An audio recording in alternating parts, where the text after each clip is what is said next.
بسم الله الرحمن الرحيم الحمد لله رب العالمين والصلاة والسلام على أشرف الأنبياء والمرسلين نبينا وقدوتنا محمد عليه أفضل الصلاة وأزكى التسليم. اللهم علمنا بما ينفعنا وانفعنا بما علمتنا وزيدنا علما يا رب العالمين.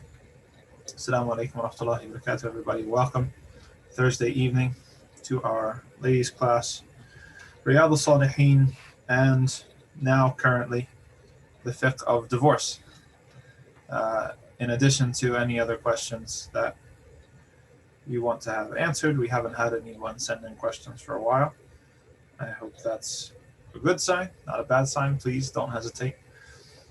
And away we go. Let's see. Today we get to start a new chapter in the Riyadh al-Saliheen. That's the Arabic class. Here we go. We have reached chapter 3. So chapter 1 was about an-niyyah, intention, sincerity. Chapter 2 was about at-tawbah, repentance. And chapter 3 is about as-sabr, which is usually translated as patience. This particular one has steadfastness, and both of them are perfectly fine translations. As is Imam an-Nawawi's style. In this book, he begins with chapters from the Quran. So he begins with the final ayah of Surah Al-Imran. Ya ayyuhalladhina amanu isbiru wasabiru. O you who believe, endure and be patient. Or as this translator would have it, be steadfast and be supreme in steadfastness. Then he quotes another ayah in Surah Al-Baqarah. وَلَنَبْلُوَنَّكُمْ بِشَيْءٍ مِّنَ الْخَوْفِ وَالْجُوعِ وَنَقْصٍ مِّنَ الْأَمْوَالِ وَالْأَنفُسِ وَالثَّمَرَاتِ وَبَشِّرِ الصَّابِرِينَ. Allah says, we will certainly test you with a determined amount of fear and hunger and loss of wealth and life and fruits, literally and figuratively, but give good news to the steadfast.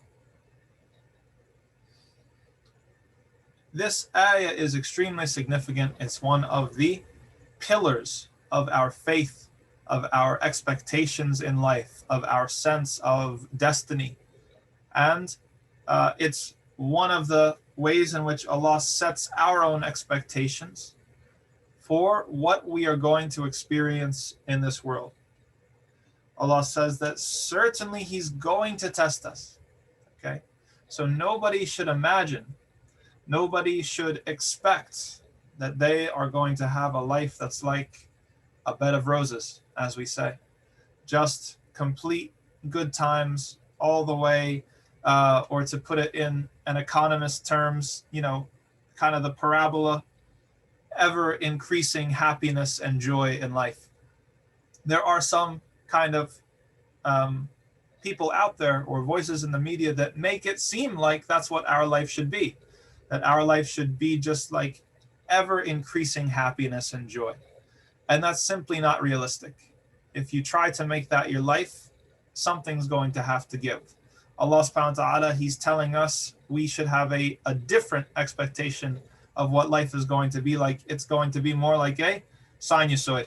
It's going to be up and down, right? We're going to have high times where, mashallah, everything is just rolling. It's great. It's beautiful. You love your life. You love your family. You love your job or whatever it is that you do, whatever fills up your time. And there are other times in life that are going to be extremely difficult. You're going to be in situations you do not want to be in situations that you can't see the way out of it. You can't see where the end is or the light at the end of the tunnel. You're going to lose things in this world, your parents, your family members, things like this, God forbid, but it happens also, children, people that are close to us, and it's going to be difficult. It's going to be difficult. So what does Allah say? First of all, He tells us that He's going to test us. This is a certainty. And then the second thing is He sets our expectation as to what are the types of things that we can expect to be tested with. The first one is fear. I find that significant. Fear, khawfi, because sometimes this refers to, fear that is real, like physical safety, but also just anticipation and worry. Isn't it true in life that we've had things that have happened to us or that seem like they're going to happen, and the amount of worry and anticipation and anxiety that was produced by that thing was actually worse than the thing that actually eventually ended up happening, or maybe nothing ended up happening at all.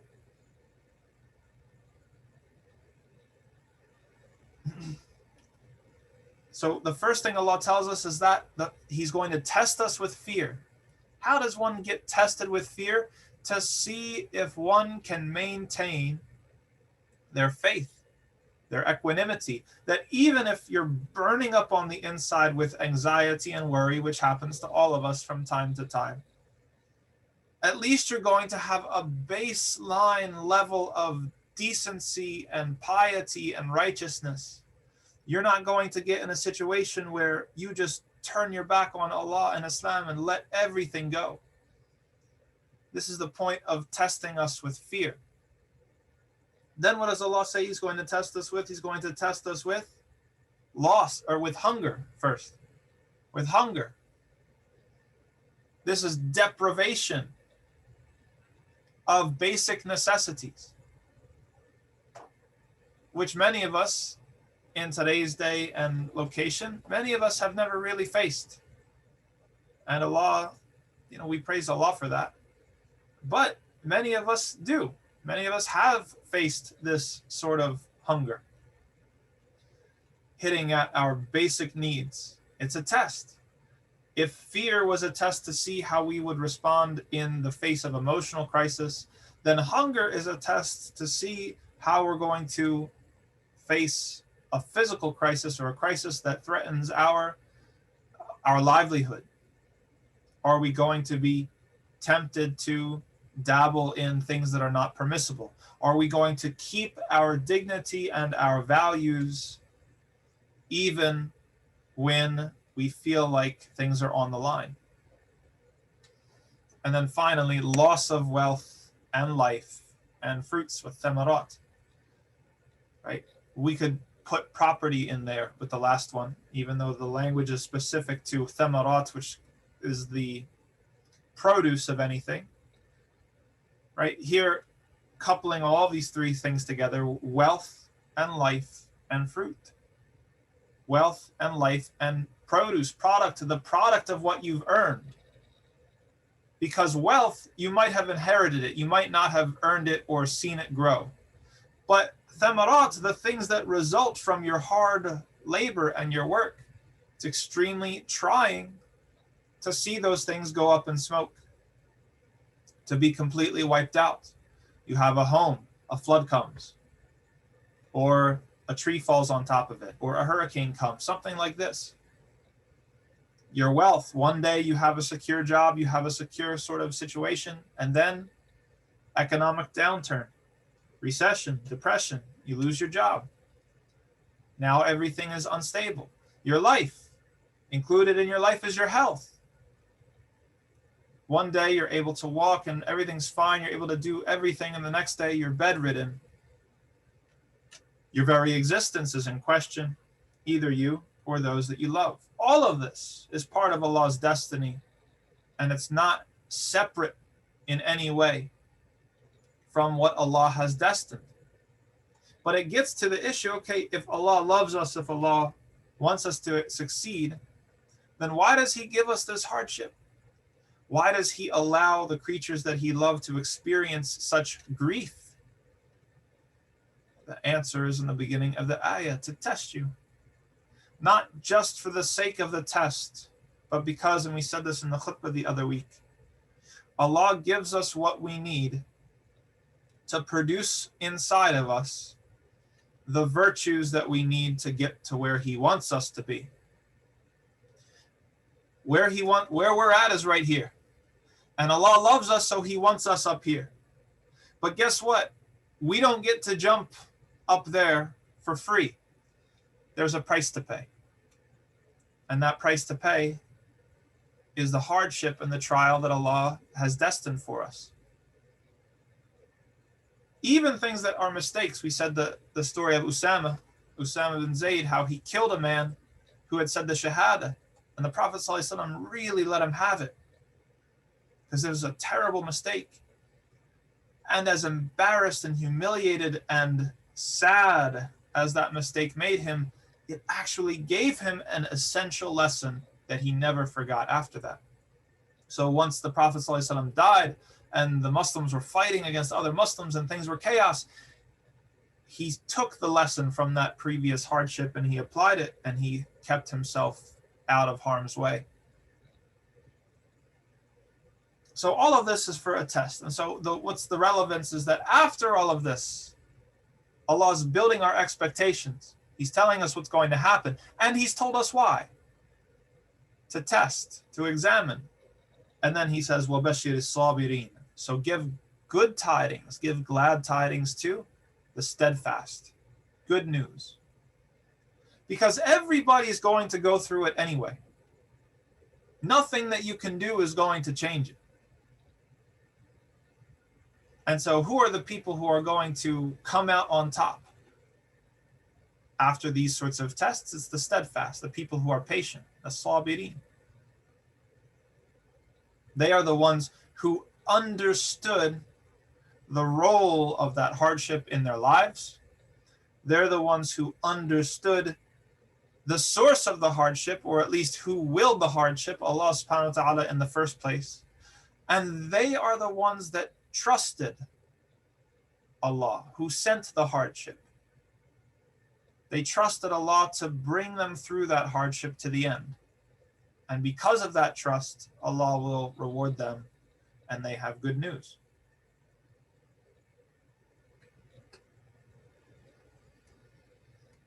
What type of good news? Allah says it in the next ayah that Imam Nawawi quotes. He says, إِنَّمَا يُوَفَّ الصَّابِرُونَ أَجْرَهُمْ بِغَيْرِ حِسَابٍ. In Surah Al-Zumar, Allah subhanahu wa ta'ala says that the people who are steadfast and patient are going to be paid in full, their wages or their recompense, better, their reward, without any reckoning. Right? Imagine we're talking about hisab is like an accountant's reckoning. It's like, okay, you paid 5, okay, I give you 5. There's not going to be any sort of reckoning or accounting with the patient. Allah is going to just give and give and give over and beyond what you put in. That's for the patient. It also means that for the people who reach the reckoning, Allah sets up the scales. He's putting your book of deeds in the scales. That's not going to happen to everybody.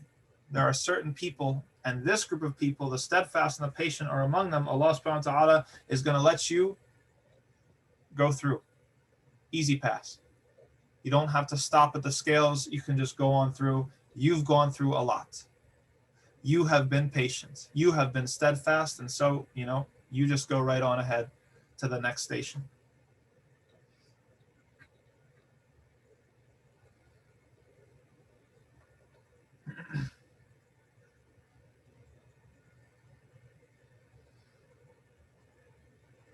Allah says, وَاسْتَعِينُوا بِالصَّبْرِ وَالصَّلَاةِ in Surah Al-Baqarah. We're going to skip over this one because there's a longer discussion about the legal point behind it, but the general point for our sake, Allah Almighty says, seek help in steadfastness and patience and the prayer. وَاسْتَعِينُوا بِالصَّبْرِ وَالصَّلَاةِ. Aywa, Samir, good question. Okay, let me just finish quoting this ayah and I'll get that. Seek help in steadfastness and the prayer. Allah is with the steadfast. In Allah ma'a sabirin. Allah is with those who are patient. Allah is with those who are steadfast.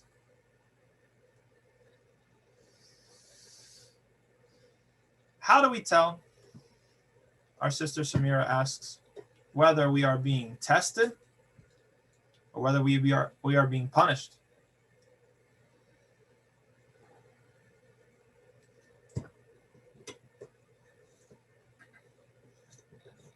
The two are not mutually exclusive.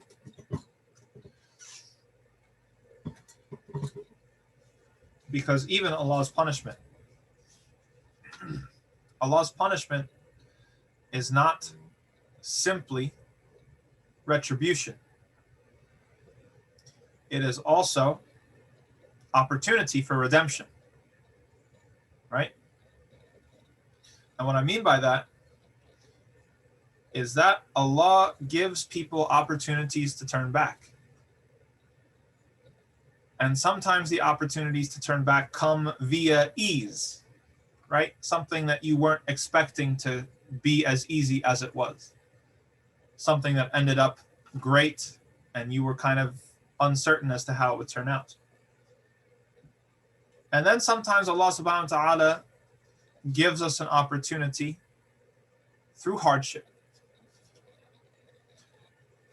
In one sense, that hardship is a punishment because perhaps it is the consequence of previous mistakes and poor decisions that we've made.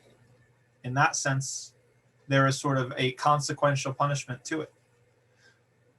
But what really determines in the grand scheme of things whether it's a punishment or a test is how we react to it.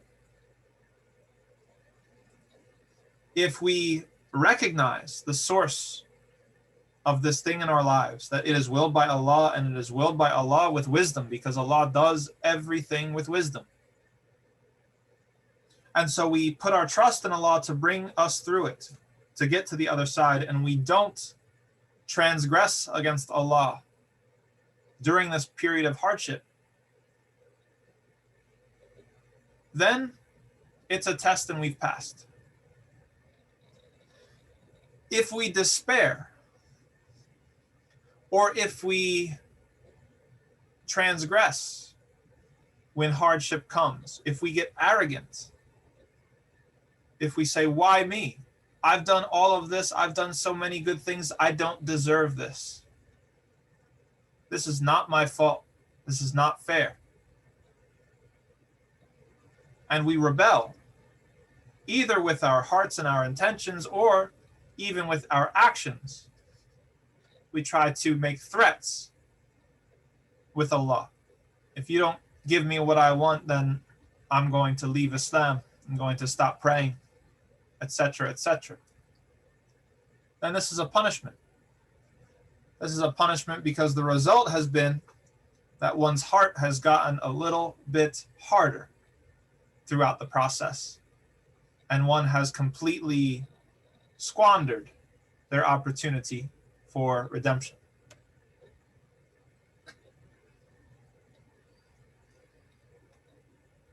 Does that answer the question or no?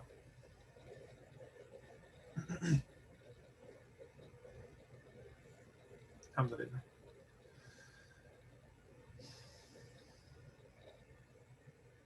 Allah gives aid to the patient.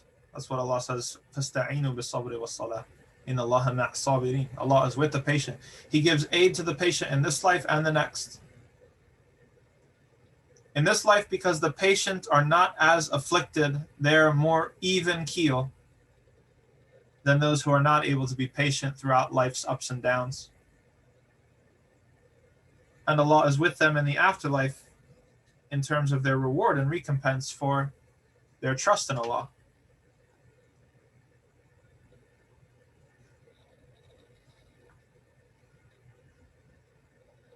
Then finally, the last ayah that Imam Nawawi cites, he says, وَلَنَبْلُوَنَّكُمْ حَتَّى نَعْلَمَ الْمُجَاهِدِينَ مِنْكُمْ وَالصَّابِرِينَ. This is in Surah Muhammad, similar to the earlier ayah. And surely we will try you and test you to see, in order to see who strives in the cause of Allah and who are the patient and steadfast. Allah is very, very direct in telling us the whole reasoning behind it all. Just like we have exams in school, right? I always give this example to your children in Sunday school and the Iqra evening classes. If we were back in school and, you have your syllabus and everything and you're studying hard, and the person who is next to you, sits across from you, they aren't doing a thing. Maybe you're lab partners and you do all the work and they get the grade, but you're kind of like, okay, when we get to the test, yeah, you're going to go down. And you're kind of waiting for it because, they don't deserve anything. You've been carrying them. What if the teacher were just to be at the very, very end? You know what? You guys are all great. Everybody gets an A. You've been working hard all semester. And that other person, they've been lazing it. They've been totally chilling. You would be upset, and you would have the right to be upset, because this is not an act of justice. This is an act that is unfair to the people who strive. And so, just like the exam, Allah gives us tests in order to distinguish, okay, who's the one that put in the work? Who's the one that was steadfast? Who's the one that trusted me when it was hard to trust me? Because it's easy to trust Allah when Allah has given us what we want. You get that house that you really wanted. You get that career that you really wanted.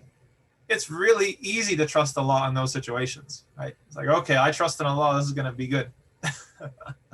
But the problem is when we get what we don't want. That's when it's hard to trust Allah. And so Allah can't treat both sides equally. He has to find out, not because he doesn't know, but to make it manifest to everybody, so that it's undeniable. Who are those who trusted Allah when it was difficult? That takes us through the first half of the class. I don't want to cut into the fiqh discussion too much. Does anybody have any questions about any of this before we go to the second half?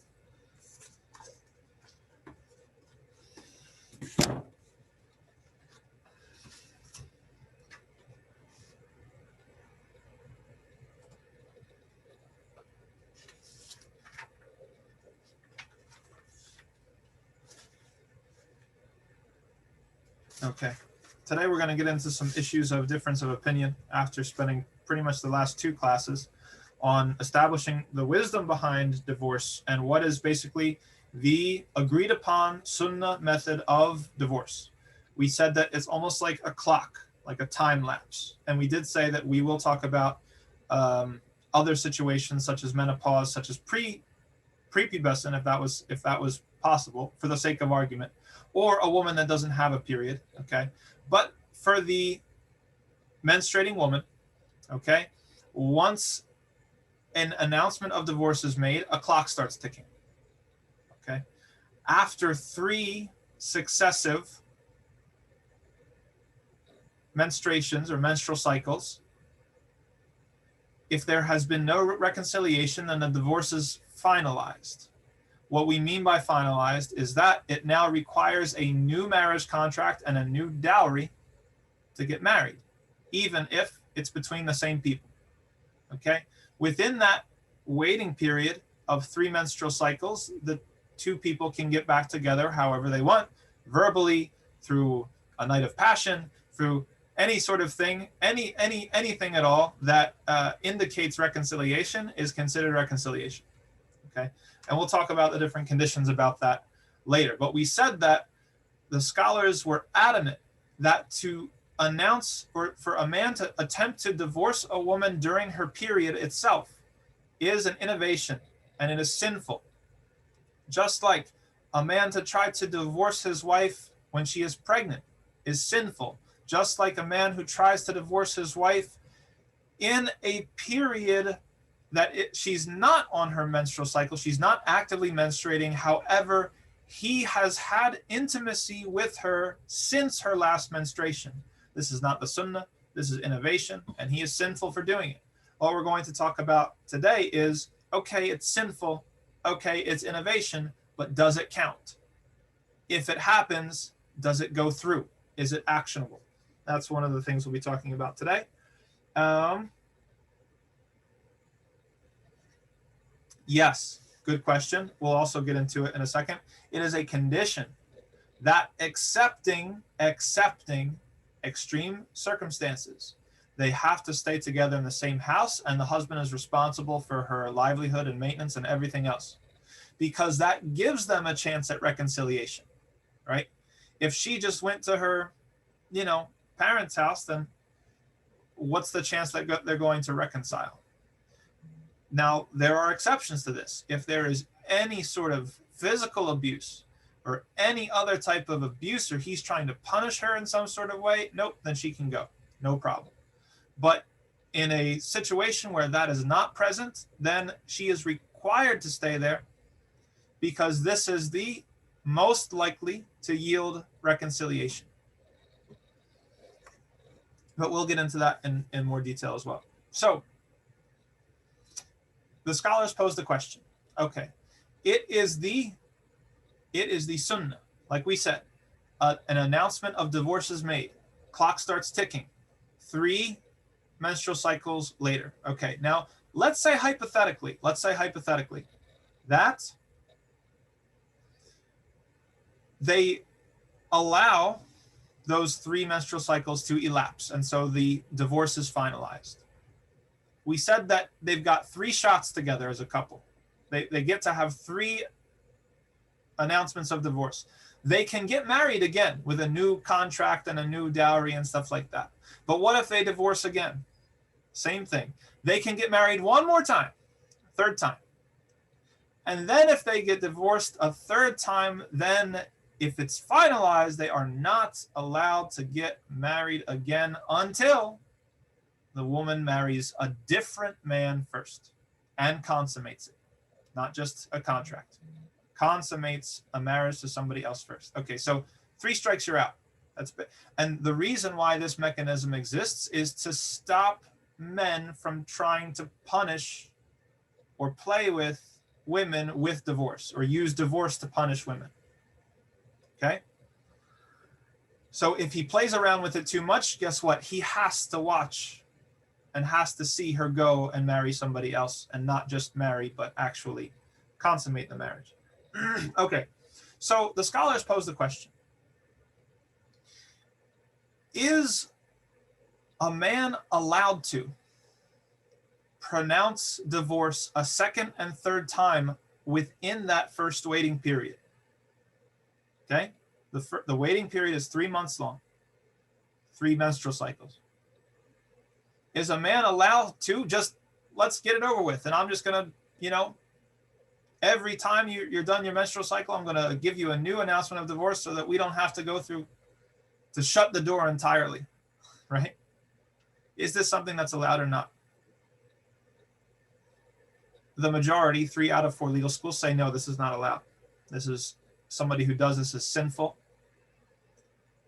And that is the Maliki madhab and the Shafi'i madhab and the Hanbali madhab. Imam Abu Hanifa said it's okay. He said they're not sinful for doing it, even if it violates the sunnah, even if it's not the sunnah of divorce. It's not such a big deal.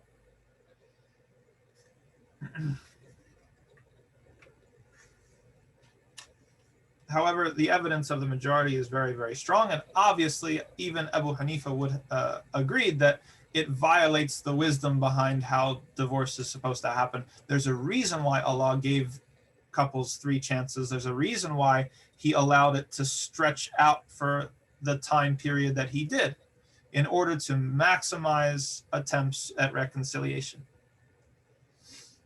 The next question that comes up is, okay, what if a person pronounces divorce not just once, but 3 times, not in 3 separate menstrual cycles, but all at once, or all in 1 menstrual cycle?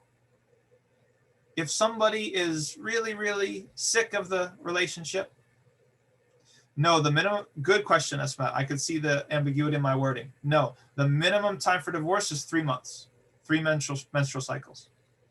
Okay? It's only that after 3 menstrual cycles, if there has not been any reconciliation, the divorce is finalized, in the sense that they require a new marriage contract and a new dowry in order to remarry. But they are eligible to be remarried if they want to. Okay? They don't have to. If she wants to go and marry somebody else, totally free. They've got nothing to do with each other. They are now haram for each other after that 3 months if they've let the time run out. But the door is open to get back together easily. Okay, does that make sense? They're allowed, yes, good. They're allowed to remarry without any sort of other thing. But he's just like any other guy to her at this point, right? New contract, new dowry, everything, rishta, right? I don't know. I'm not sure if I'm using that word right, but whatever it is that's culturally goes on, you have to do it all over again. However, if they've gone through that cycle 3 times, then the door is shut completely. Now he's haram for her and she's haram for him, and they can't get married until she marries and consummates that marriage with somebody else. Okay, so what if all of this took place, if 3 pronouncements of divorce took place, not just spread out over the 3 months of waiting period, but within 1 waiting period? Is this something that is allowed? Imam Shafi'i dissents from the majority and says, yes, this is. But the majority of scholars, the vast majority of scholars says, no, this can't happen. This is an innovation, this is haram, and this is sinful. And it violates the wisdom that Allah subhanahu wa ta'ala said in Surah Al-Talaq, لَعَلَّ اللَّهَ يُحْدِثُ بَعْدَ ذَلِكَ أَمْرًا. Allah subhanahu wa ta'ala put the timing of divorce very specifically with wisdom to maximize the chance of reconciliation and arbitration. And so anybody who's going to come and then try to get around that, hasten things up, let's go, it's a violation of that law, both in spirit and in letter, and so it's blameworthy and sinful. What about if somebody does pronounce divorcement to their wife during menstruation? We said that that person is doing something that's an innovation in the religion. They're violating the sunnah of the Prophet ﷺ. They're sinful. Okay, yes. But does the divorce count? Meaning, does the clock start ticking as soon as the woman comes out of her menstrual cycle? Right? If we're wondering why this is even such a thing, we could say that there are things that are haram, but are valid in some sense. We don't ignore the fact that they happened. So according to 2 out of the 4 schools, if anybody remembers from, we were talking about the in the chapter on marriage, some rulings are different whether if the woman who's about to get married has sexual experience or not. Okay? If she has sexual experience, then she has absolutely no need for a wali. She has no need for a guardian. She can make her own decision entirely. Okay? Now, what type of sexual experience counts for that status? According to Imam Shafi'i and Imam Ahmed, they say any. Even if it was boyfriend, girlfriend, even if it was illegitimate, even if it was, any sort of experience counts towards that. That's not the opinion of Abu Hanifa and Malik, but it's an opinion. So just to prove the point that within law, something can be haram and can still go forth as valid. The one of the paradigmatic examples of this is when Aisha, one of her best friends was a slave woman called Barira. Okay, her name was Barira. And Aisha wanted to purchase Barira to set her free. Okay. So she went to the family that owned her and she asked them, she said, okay, I've got this money, like, let me purchase her freedom. There's a certain status that you get within Islamic law for setting a slave free. It's called al-walaya, right? Meaning that if, for example, that person passes away and they have absolutely no inheritors, no mother, no father, no daughter, no children, no sisters and brothers, then the person who set a slave free can actually inherit from that freed slave in certain circumstances. Okay? So Aisha wanted to purchase Barira to set her free, and the people who owned her said, we'll only let you do it if we get to keep that right of potential inheritance. And so Aisha was confused because she's like, wait a second, I don't understand this. She went to the Prophet ﷺ. The Prophet ﷺ said, go ahead and buy her and tell her okay, and that condition is not valid. Meaning, like, if it happens, then we're not going to even do that. So something can be haram and not correct, but still can kind of go through depending on what it is in Islamic law. So the scholars ask, they say, if a man divorces his wife and she is experiencing menstruation, does it actually go through? Does it happen? Does it begin? Does the clock start ticking when she comes out of her menstruation?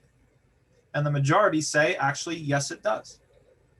And as evidence, they say that the foundational hadith that establishes this entire kind of segment of divorce law is actually something that happened with Abdullah ibn Umar, the son of Umar, radiallahu anhu, actually tried to divorce his wife when she was menstruating. And he told the Prophet sallallahu alaihi wasallam said that. And he corrected him. He said, don't do that. He said, take her back. But he also said, so he said, take her back and divorce her if you intend to, after she comes out of her period. So the scholars over this issue, they argue as to the understanding of this hadith. The majority says that if divorce during menstruation was not valid, didn't occur, then the Prophet ﷺ would have never had to tell him to take her back. He says specifically to him, take her back and then divorce her again if you wish after her period. However, some scholars such as Ibn Taymiyyah and Ibn al-Qayyim, they said, no, this does not count. If any sort of divorce occurs during menstruation, it is not only sinful and haram, but it doesn't count, and it has to be done after menstruation is over.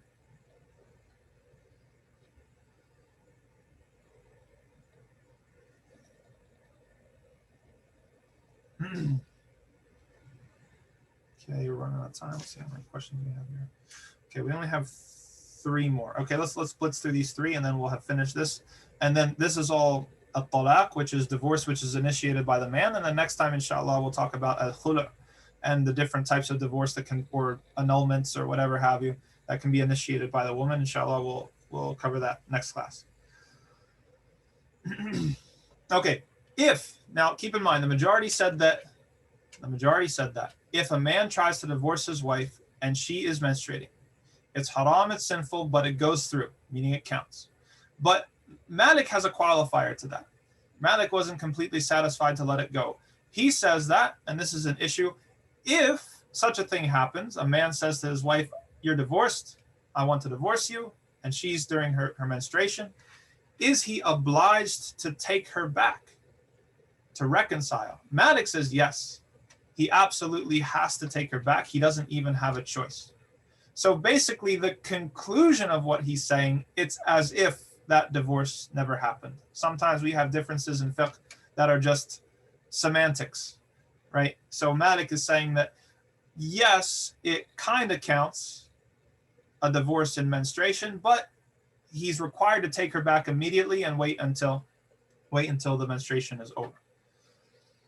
The remaining 3 schools of law, they said that it's not required, but it's recommended.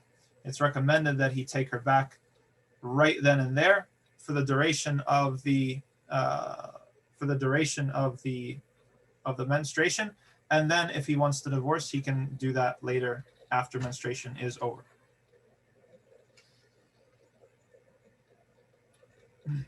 How long, if we're going to force the man to take her back, how long do we force him to take her back for? Just the period of that one menstruation, or the entire waiting period? There's 2 different opinions on that. Most of the Malikis say that he has to take her back for the entire waiting period, basically 3 months. So this is kind of like a punishment to somebody who would do such a thing as try to divorce his wife when she were menstruating. Said, look, if you want to try to do this, you're forced to take her back, and you're forced to keep her for 3 more months. You can't even pronounce divorce until 3 more months are over. So that's kind of like a disincentive. There were other scholars that said, nope, just for that particular menstruation cycle alone. And then the last issue we have for the night is, when does the divorce occur? For, let's say that somebody has pronounced divorce on his wife and she's menstruating. When does the clock actually start to tick? Because we said that it can't start ticking while she's menstruating. Abu Hanifa and Ahmed, they say as soon as she comes out of that particular menstruation cycle, then the clock starts ticking, your 3 months waiting period. Whereas Malik and Shafi'i, they say, nope, you have to give her 2. If she leaves her menstruation, then she menstruates again, and then returns the menstruation and comes out of it again, that's when the clock starts ticking. So you can see that Malik and Shafi'i also wanted to kind of, or interpreted that there were mechanisms within Islamic law to punish and disincentivize a man from attempting to divorce his wife in menstruation while she's on her period. Even if the thing is technically valid, he's sinful, it's an innovation, but it's still sort of valid, they believed that within Islamic law there were other mechanisms to punish that behavior and to disincentivize it. And that takes us through that chapter. Very dry stuff. I hope it's interesting for you. Or I hope at least that you learn something. Okay, does the announcement of divorce have to be witnessed, or is it as long as the guy announced it to his wife, it counts? That depends. That depends on, is there i'tiraf? Are they both agreeing that this thing was done? If they both confess and agree that yes, there is a divorce announcement, then that's all that it takes. If they disagree, he says that he divorced her and she says no, he didn't, that's a situation in which you require witnesses or a written statement or something like that. And this is where we get into qada, which is like court procedure and stuff like that, and evidence and testimony and things like that. But if they both agree, then there's no need for witnesses.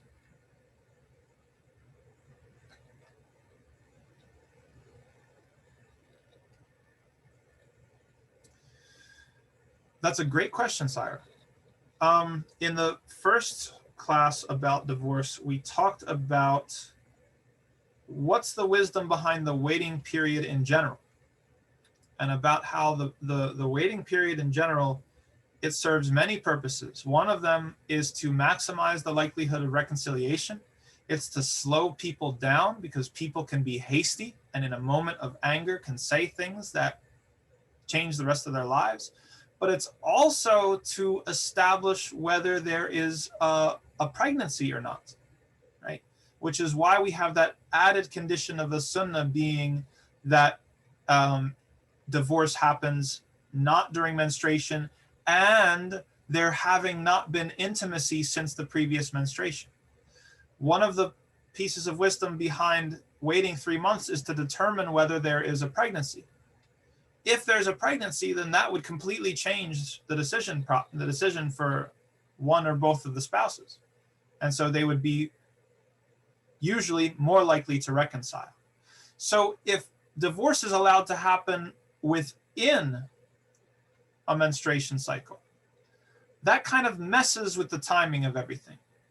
First of all, there could be some ambiguity as to whether there is a pregnancy or not. Let's say that the first day of somebody's period, divorce is announced, and then we count 3 months from that. Well, maybe some sort of pregnancy happened and there was spotting the second time or something like that. So 3 complete menstrual cycles is a really good, safe amount to be able to determine whether there's a pregnancy. And, it's well known that some women experience hormonal shifts during their menstrual cycle.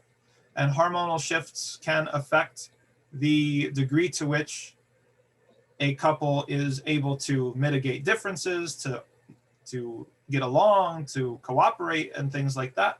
And so, in general, Islamic law wants these sorts of decisions to be made when everybody is completely calm, sound mind, and fully registering the consequences of these types of decisions. Does that answer your question?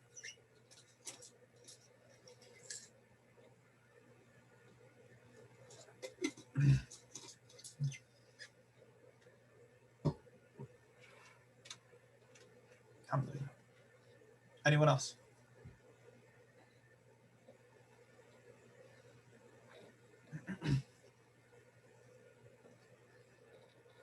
I mean, well, yeah. Thank you very much, everybody, for your participation, your interaction. I enjoy it. And inshallah, we will see you again next time. Assalamu alaikum wa rahmatullahi wa barakatuh.